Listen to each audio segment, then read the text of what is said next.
اعوذ باللہ من الشیطان الرجیم بسم اللہ الرحمن الرحیم الحمد للہ رب العالمین الرحمن الرحیم مالک یوم الدین۔ السلام علیکم ورحمۃ اللہ وبرکاتہ۔ آج کے درس میں ہم انشاءاللہ آپ کو سورۃ الفاتحہ کی نحوی ترکیب سکھلائیں گے۔ ہم نے سورۃ الفاتحہ کو 3 حصوں میں تقسیم کیا ہے، ان میں سے پہلے حصے کی ترکیب آج ہم آپ کو سکھلائیں گے۔ سب سے پہلے ہے الحمدللہ رب العالمین۔ الحمد مبتدا ہے، للہ لام حرف جر ہے، اللہ مجرور ہے اور وہ موصوف ہے۔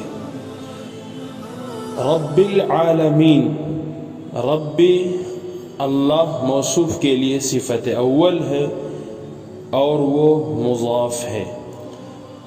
العالمین مضاف الیہ ہے، ربی مضاف اپنے مضاف الیہ سے مل کر اللہ موصوف کے لیے صفت اول۔ الرحمن الرحیم مالک یوم الدین۔ الرحمن اللہ موصوف کے لیے صفت ثانی ہے، الرحیمی اللہ موصوف کے لیے صفت ثالث ہے، مالکی اللہ موصوف کے لیے صفت رابع ہے اور وہ مضاف ہے۔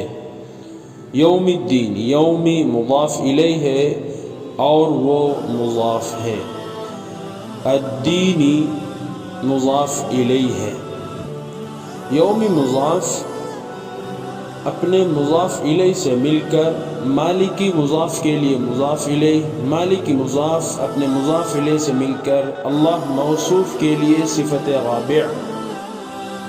ترکیب: اللہ موصوف اپنی چاروں صفتوں سے مل کر لام جار کے لیے مجرور، لام جار اپنے مجرور سے مل کر ثابت شبہ فعل کا متعلق، ثابت شبہ فعل اپنے فاعل سے مل کر شبہ جملہ ہو کر الحمد مبتدا کی خبر، الحمد مبتدا اپنے خبر سے مل کر جملہ اسمیہ خبریہ ہوا۔